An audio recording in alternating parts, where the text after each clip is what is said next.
जैसा हमने पहले आपको बताया, कभी आपसे बात हमारी हुई उसके बीच में हमने आपसे कहा था कि यह जो चार युग है, इन चारों युग में अलग अलग रूप से हम कर्म करते हैं, जिससे हमारे तीन प्रकार के जो कर्म हैं उनका नाश होता है। तीन प्रकार के जो कर्म हैं उनकी जो बुरे कर्म हैं उसका नाश हम करते हैं। चार युग और चार प्रकार क्या क्या है? सबसे पहले जैसे सतयुग है, तो सतयुग में हमें आवश्यकता पड़ती है किसकी? तप की, सत्य की। क्यों? क्योंकि वो सतयुग है, तो इसलिए सतयुग में हमें हमें आवश्यकता पड़ी किसकी? तो हमें सत्य की आवश्यकता पड़ी, और सत्य की आवश्यकता पड़ने के कारण ही हम आगे उससे बढ़ते गए, या फिर हम यह कहें तो सतयुग में सत्य बहुत ही इंपॉर्टेंट है, बहुत ही महत्वपूर्ण है। अर्थात सत्य के साथ आप हैं, आप भगवत प्रेम में हैं, तो विशेष रूप से आपके ऊपर भगवान की कृपा रहेगी। और उसके साथ ही जो तीन प्रकार के कर्म हमारे हैं, जो पूर्व जन्म के कर्म हैं, जो प्रारब्ध हमारे हैं, इन सब से हमें क्या होता है? इन सब से हम छुटकारा प्राप्त करते हैं अपने जीवन। तो सतयुग के लिए क्या हो गया? सतयुग के लिए है हमारा सत्य, और उसके बाद आता है त्रेता। ऐसे तो चार के बाद तीन आना चाहिए, माफ कीजिए, एक के बाद दो आना चाहिए, लेकिन यहाँ सीधा तीन आ रहा है। कौन आ गया? त्रेता। त्रेता युग में तप का विधान था, अर्थात उसमें तप की बहुत महत्वपूर्ण आवश्यकता थी, तप उसमें बहुत ज्यादा लोग करते थे। अब तप के बाद आता है द्वापर। द्वापर में दया का विधान था, अर्थात आपके अंदर भाव होना चाहिए।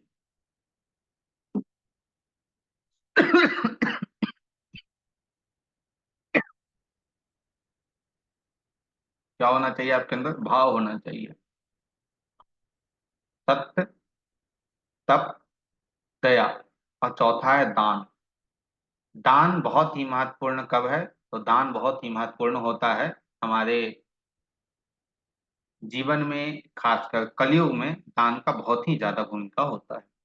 तो दान नक्षत्रों के अंतर्गत भी है। युधिष्ठिर पूछते हैं कि भगवान, ऐसा कोई ऐसा दान है, या नक्षत्रों में कोई ऐसा दान है जिस दान को हम करें तो हमें सदगति की प्राप्ति होती है, या फिर अन्य प्रकार से हम व्यवस्थित होते हैं? क्योंकि सुख, यदि सुख की बात करें हम, तो सुख कौन है? हमारा मन है। राहु आपको पीड़ित कर रहा है, लेकिन राहु पीड़ित नहीं कर रहा है, राहु आपके मन को पीड़ित कर रहा है, मन आपको पीड़ा दे रहा है। शनि कष्ट है, कष्ट किसको है? आपके मन को है। इसलिए कहा जाता है जो त्यागी होते हैं, जो फकीर होते हैं, वो केतु का स्वरूप है। क्योंकि केतु को मन से मतलब ही नहीं है, चंद्र केतु को चंद्रमा से मतलब ही नहीं है। इसलिए विशेष रूप में यहाँ पे है, मन को बेहतर करने के लिए, अपने मन को सुखी सुखी करने के लिए हम दान का रास्ता अपनाते हैं।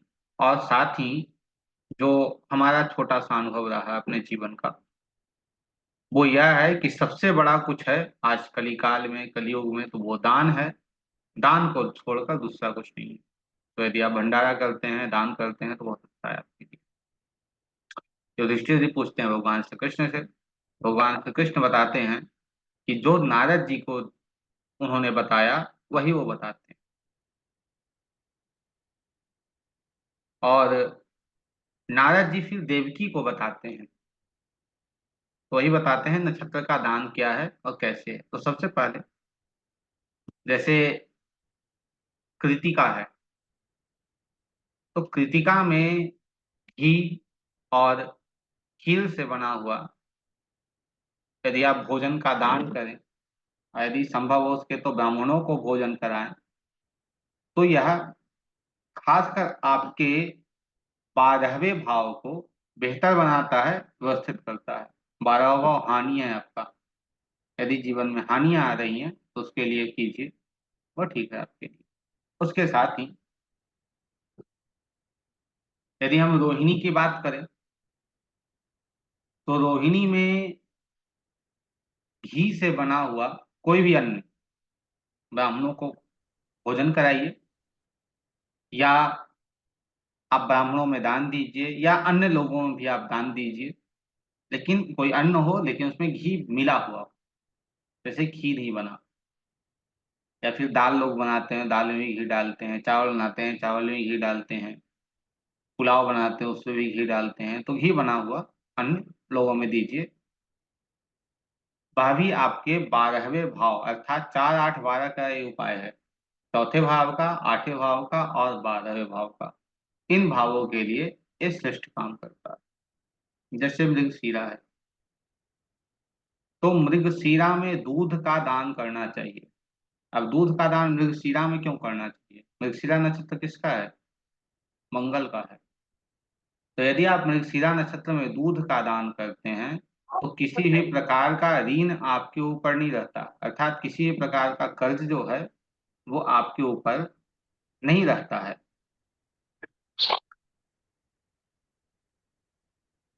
और यदि संभव हो सके तो आप मृगशिरा नक्षत्र में गाय का भी दान कीजिए, तो आपके लिए यह अच्छा होगा। अब गाय का दान आज तो संभव है नहीं हर किसी के लिए, क्योंकि गाय का दान जो है वो बहुत लंबा खर्च है।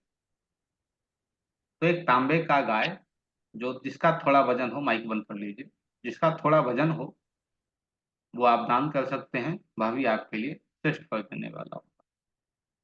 जैसे आद्रा है,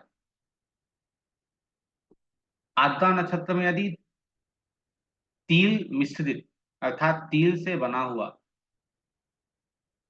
कोई खाद्य पदार्थ आप दान करते हैं, या आप जो खिचड़ी की सामग्रियां हैं या जो खिचड़ी बनती है उसका आप दान करते हैं, तो यह आपके 8वें भाव का यूटिलाइजेशन है, या फिर ये आपका 8वें भाव का उपाय है।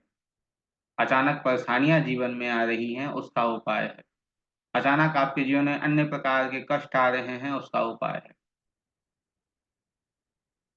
ट्रांसफॉर्मेशन ट्रांसफर का ये उपाय है। पूर्णवसु, पूर्णवसु नक्षत्र में जो होता है ना, जो पुआ बनता है जिसे हमारे गांव में मालपुआ कहा जाता है, यदि समझ पाए तो, घी से पका हुआ। तो यदि आप पूर्णवसु नक्षत्र में मालपुआ अन्य लोगों को या संभव हो सके तो ब्राह्मण को आप भोजन कराते हैं, तो आपको धन की प्राप्ति होती है। कोई विशेष कहीं ध्यान देना ना दे, इस पे विशेष ध्यान होगा कि भैया मालपुआ ब्राह्मणों को खिलाने से या किसी को देने से मुझे धन मिल जाएगा। ठीक है, ये धन जो क्या है, 2, 6, 10 है, अर्थात 2, 6, 10 का टाइम में कोई समस्या है तो उसके लिए आप इसका उपयोग कर सकते हैं। आद्रा, आद्रा के बाद पूर्णवसु हो गया, पूर्णवसु के बाद हम आते हैं पुष्य पे। पुष्य नक्षत्र में सोने का दान करना चाहिए। पुष्य नक्षत्र में सोने का दान करें, वो आपके लिए अच्छा है, थोड़ा सा ही हो लेकिन उसका दान करना चाहिए। अब ऐसा करने से आपके कुंडली में 6ठे भाव संबंधित जो भी परेशानियां आ रही हैं, काम क्रोध लोभ मोह मद मत्सर्या रोग ऋण शत्रु, किसी भी प्रकार की परेशानी, या फिर आपकी नौकरी भी नहीं लग रही है, तो पुष्य नक्षत्र में यदि आप सोने का दान करते हैं तो आपका 6ठा भाव अच्छी अवस्था में होता है।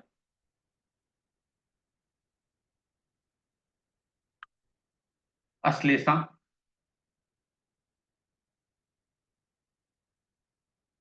यदि शिक्षा में कोई समस्या आ रही है, बहुत ज्यादा शिक्षा में समस्या आ रही है, आप पढ़ नहीं पा रहे हो, पढ़ने में मन नहीं लग रहा है, धर्म से आपका रुझान उठ गया है, शारीरिक पीड़ा है, 1, 5, 9 की समस्या चल रही है, ठीक है, एक आपका तन, 5 आपका बुद्धि विवेक शिक्षा, और 9 आपका धर्म आपके पिता, यदि इसकी समस्याएं हैं और विशेषकर पंचम की समस्या आपके जीवन में है, तो आप अश्लेषा नक्षत्र में चांदी का दान करें।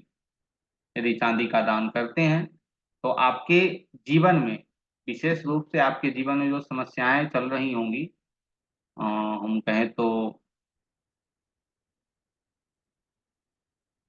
शिक्षा के अंदर, वो चीजें आपकी ठीक हो जाएंगी। मघा, मघा नक्षत्र में आप, यदि आप तिल से भरा हुआ कोई बर्तन, जिसमें थोड़ा काला तिल डाला हुआ हो, और उस बर्तन को आप, या कोई छोटा घड़ा हो तो और अच्छा बात है, घड़ा हो, यदि उसका आप दान करते हैं,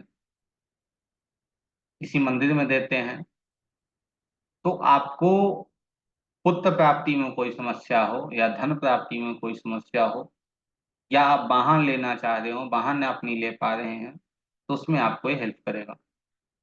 अर्थात उसमें कोई रुकावटें आपको मिल रही हैं, तो उन रुकावटों को ये दूर करेगा।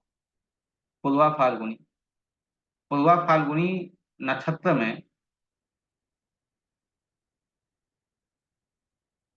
यदि चांदी से बने घोड़े का दान किया जाए, चांदी से बने किसी घोड़े का दान किया जाए, तो यह आपके पंचम भाव को ही स्ट्रेंथ देता है।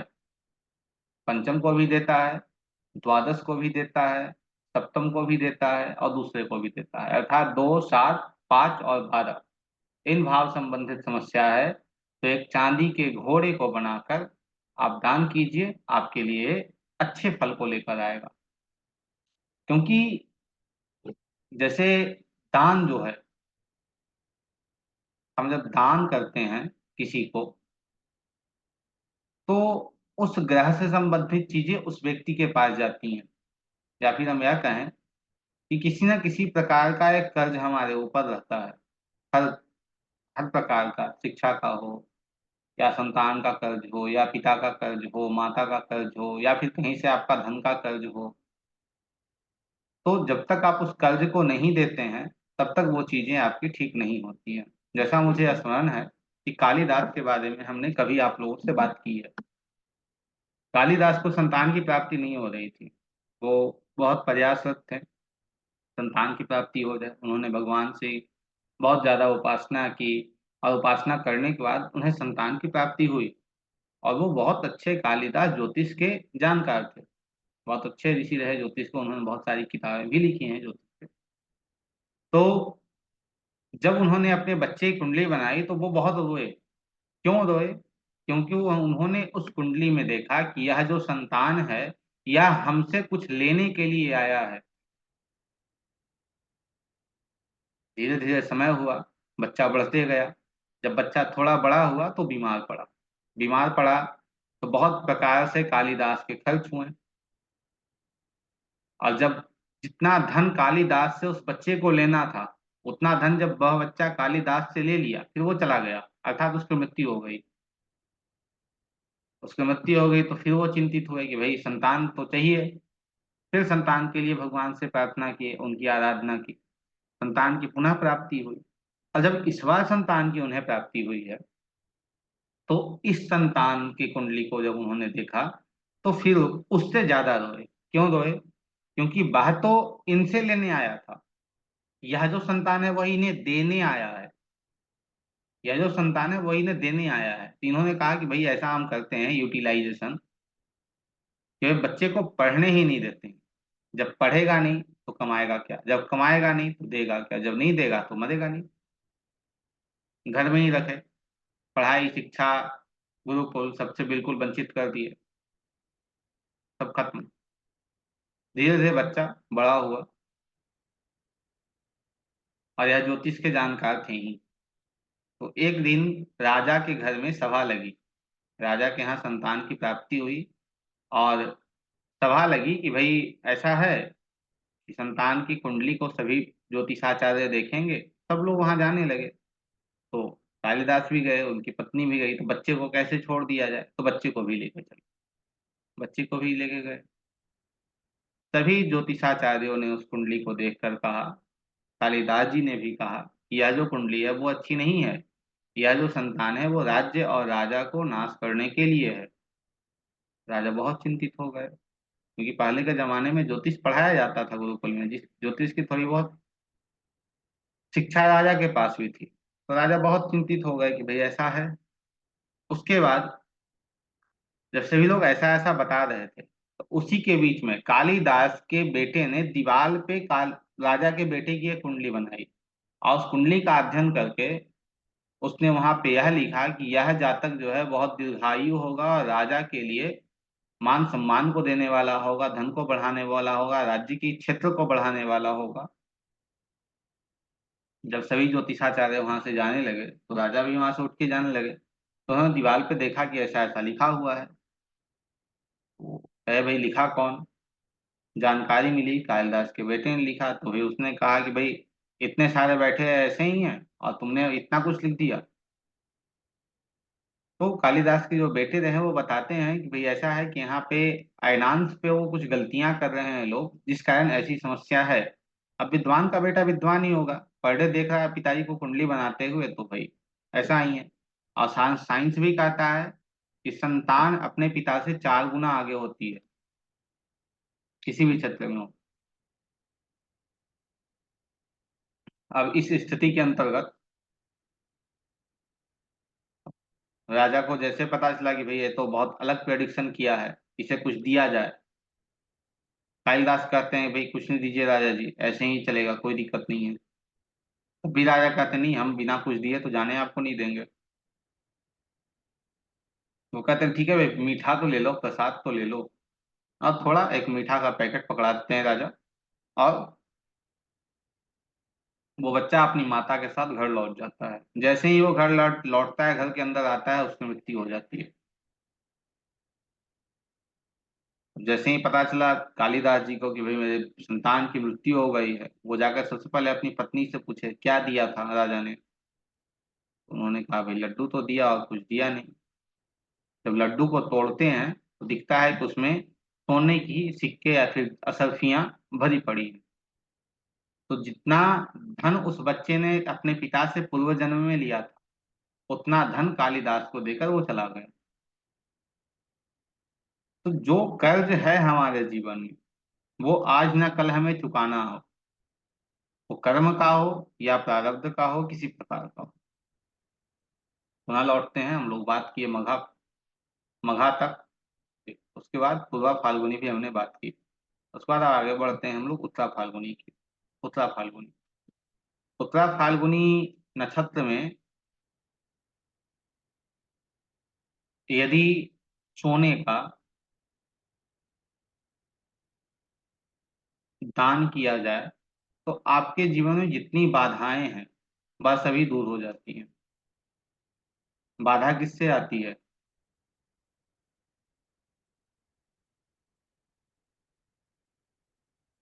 उत्तरा फाल्गुनी नक्षत्र हमारा आत्म कारक है। ठीक है। तो यदि इसमें सोने का दान किया जाए, तो 8वें भाव संबंधी जो भी समस्याएं हमारे जीवन में हैं, वह सभी क्या होती हैं? दूर हो जाती हैं, क्योंकि ये सूर्य का नक्षत्र है। हस्त पे बात करें,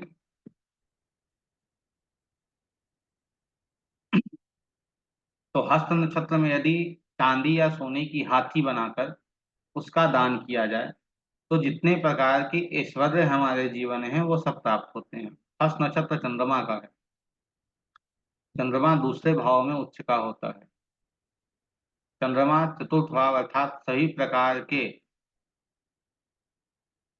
सुख का वो अधिपत्य करता है। तो यदि इसका इस नक्षत्र में इन चीजों का दान किया जाए, तो आपके लिए बहुत अच्छा होगा।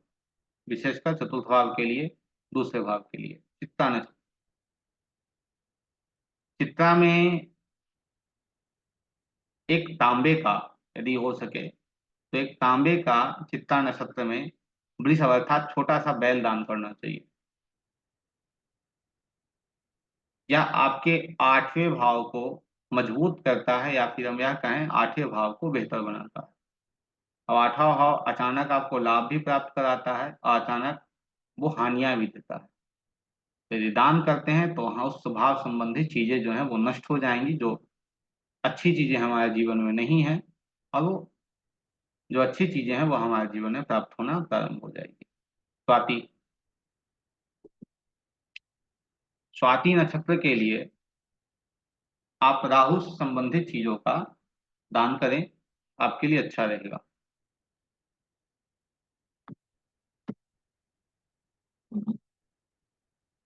विशाखा।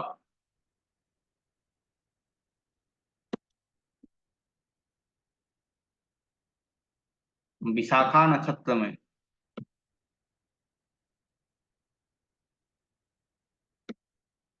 यदि छोटे से सोने का दान किया जाए, या धान्य, जो धान होता है, धान्य अर्थात हम कहें, धान आप समझ रहे हैं, ठीक है, जिससे चावल निकलता है, उसका दान किया जाए तो एकादश भाव और दसम भाव संबंधित, एकादश, दसम और नवम, विशेषकर नवम, नौवा भाव, दसवां और 11वां भाव, इन भाव संबंधित समस्याएं हमारे जीवन से दूर हो जाती हैं, अर्थात वो समस्याएं हमारे जीवन से समाप्त होती हैं। और व्यक्ति को कहा जाए, क्योंकि यहाँ पे नारद जी ने देवकी से कहा है कि संसार में उस व्यक्ति को किसी भी प्रकार का कोई भी कष्ट नहीं प्राप्त होता जो विशाखा नक्षत्र में इसका दान करता है।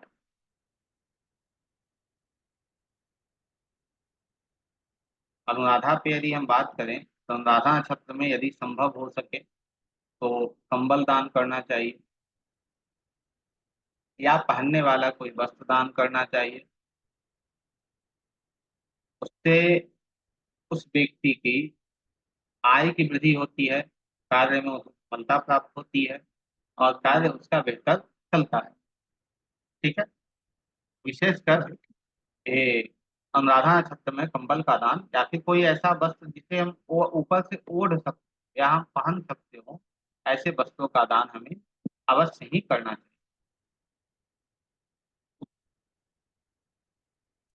ठीक है। आगे, ज्येष्ठा। ज्येष्ठा नक्षत्र में यदि मूली का दान किया जाए, साग, जो साग होता है, साग का दान किया जाए तो हमारे कुंडली के अंतर्गत 3, 5 और 6, तीसरा भाव जो 8वें से 8वां है, 5वां भाव जो आपके शिक्षा को देता है, और आपका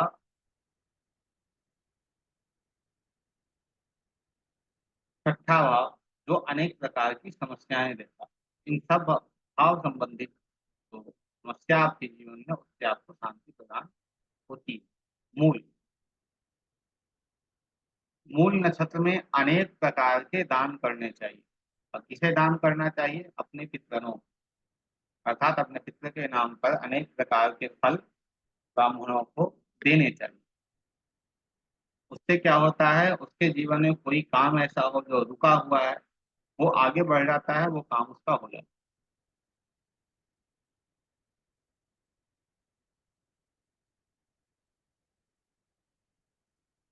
उर्वा साढ़ा नक्षत्र में चांदी की छोटी सी कटोरी में थोड़ा सा दही डालकर ब्राह्मण को दान करना।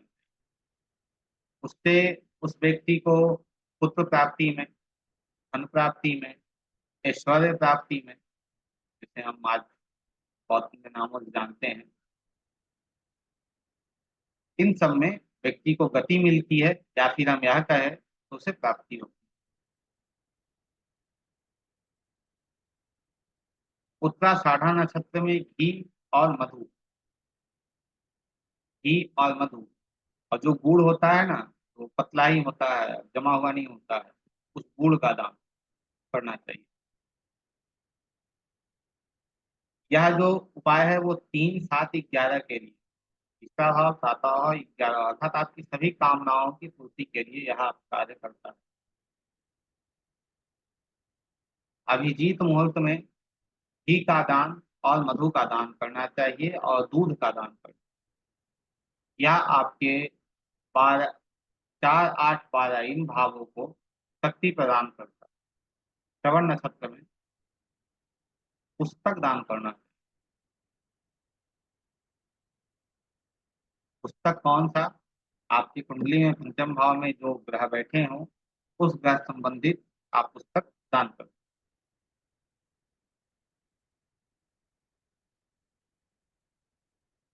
और ऐसा करने से आपकी यदि इच्छा हो भाई कहीं घूमने जाने की, या फिर आप कहीं विदेश सेटल होना चाहते हैं, तो श्रवण नक्षत्र में यदि आप पुस्तक का दान करते हैं तो आपकी यह इच्छा पूर्ण होती है या होती है। धनिष्ठा नक्षत्र में तांबे का दो गाय बनाकर उसका दान करना चाहिए, या आपको सुख की प्राप्ति कराता है। वरिष्ठा मंगल का है। मंगल अर्थात हमारे जीवन में मंगल होने वाला, मांगलिक कार्य होने वाला, अर्थात अनेक प्रकार के सुख हमारे जीवन में यह प्रदान कराता है लाकर। सतवीखा। सतवीखा नक्षत्र में चंदन का दान करना चाहिए। एक अगर होता है, अगर और तगर क्या है? लकड़ी है। एक अगर होता है, एक तगर होता है, तो इन दोनों का दान हमें सतवीखा नक्षत्र में करना चाहिए। पूर्वा भाद्रपद। पूर्वा भाद्रपद नक्षत्र में हमें बड़े बनते हैं, दही बल्ले बनते हैं उड़द का, तो उड़द के या तो उड़द का दान कीजिए पूर्वा भाद्रपद में, या फिर दही बल्ले का दान कीजिए। इससे आपके दूसरे भाव अर्थात धन में, क्योंकि दूसरा भाव हमारा भोजन है, तो दूसरे भाव या चंद्रमा संबंधित कोई समस्या आपके जीवन में चल रही हो, तो उसके लिए आप पूर्वा भाद्रपद नक्षत्र में उड़द का दान कीजिए, आपके लिए अच्छा हो। और उत्तरा भाद्रपद नक्षत्र के अंतर्गत वस्त्रों का दान कीजिए, और यह दान अपने पितरों के लिए कीजिए, वो श्रेष्ठ। रेवती की बात करें तो रेवती नक्षत्र में चांदी के या कांसे के गाय का दान करना चाहिए, और यह दान विशेषकर ब्राह्मण को देना चाहिए।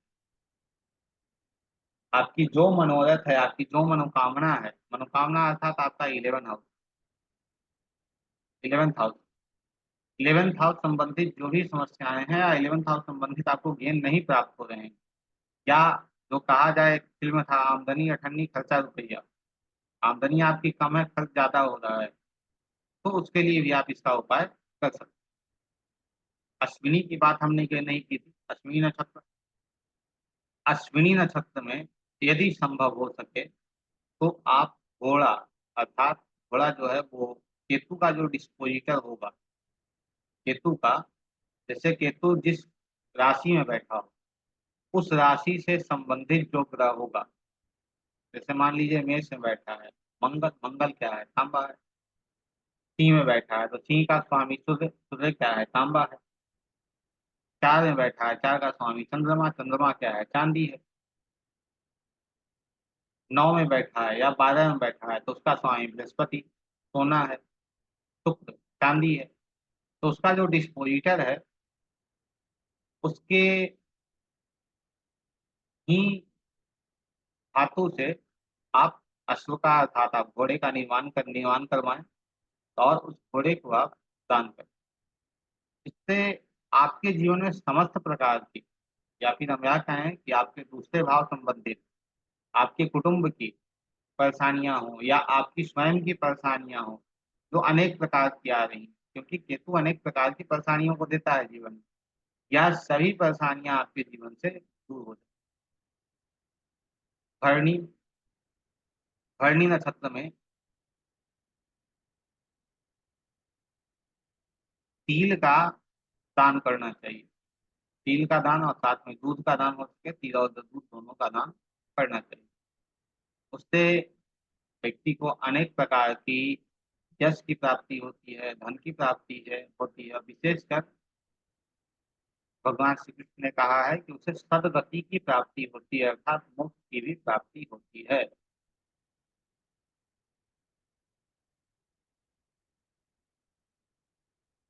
यदि इस दान को कर लिया जाए तो जितने भी ग्रह हमारे जीवन में उपद्रव करते हैं, अनेक प्रकार की समस्याएं हमारे जीवन में लाकर देते हैं, उससे हमें छुटकारा अवश्य मिलता है।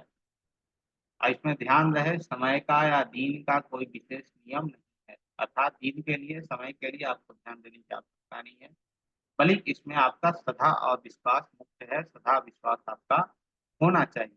यदि श्रद्धा और विश्वास आपके अंदर नहीं है तो फिर समस्या आपको देखने को मिलेगी, अर्थात कि आप थोड़ा।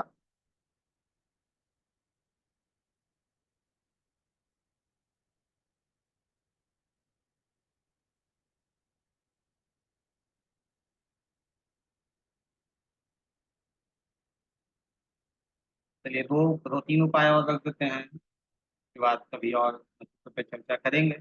जैसे अश्विनी नक्षत्र, किसी को संतान की प्राप्ति नहीं हो रही, अश्विनी नक्षत्र है, किसी को संतान की प्राप्ति नहीं हो रही, तो अश्विनी नक्षत्र में, जिस दिन अश्विनी नक्षत्र पड़ रहा हो उस दिन अश्विनी नक्षत्र में बेल का पत्ता ले आए, बेल वृक्ष का पत्ता ले आए और गाय के दूध के साथ उसे पिए, उससे उसे संतान की प्राप्ति होगी। बेल का पत्ता क्यों? बेल वृक्ष किसका पूरक है? बेल वृक्ष है सूर्य का। सूर्य कौन सा भाव है? सूर्य किस भाव को रूल करता है? कालपुरुष, पंचम भाव। अश्विनी किसका है? केतु का है। आपने जब पढ़ा होगा तो आपको ध्यान होगा कि राहु और केतु के एक्सेस में यदि पंचम भाव आए तो संतान की प्राप्ति होती है। गाय कौन है? शुक्र है। गाय का दूध क्या है? चंद्रमा है। तो यदि केतु को, सूर्य को, चंद्रमा को और शुक्र को जोड़ा जाए तो आप स्वयं समझ जाएंगे कि यह संतान प्राप्ति के लिए बन रहा है। तो अर्थात यह संतान प्राप्ति के लिए उपाय। यदि भरणी की बात करें और आपका सामान कोई चोरी हो गया हो, वो सामान मिल नहीं पा रहा हो, तो भरणी नक्षत्र में अपने घर के दक्षिण पश्चिम दिशा में एक पान लगाकर, अर्थात एक पान बना हुआ हो, मार्केट से लगवा कर लाएं और उसे आप दक्षिण पश्चिम दिशा में रखें। इससे क्या होगा, आपकी कोई वस्तु जो गुम हो गई हो वो मिलने की संभावना आपको होती है। यदि कृतिका की बात करें और आप कोई रोग से ग्रस्त हैं, कोई अन्य अनेक प्रकार की पीड़ा आपके जीवन में चल रही है, तो कृतिका नक्षत्र में प्याज के पत्ते को गाय के दूध के साथ पिए, आप कोई भी रोग से परेशान है उससे आपको छुटकारा मिल जाए। ठीक है, लेकिन यह प्रत्येक कृतिका होना चाहिए।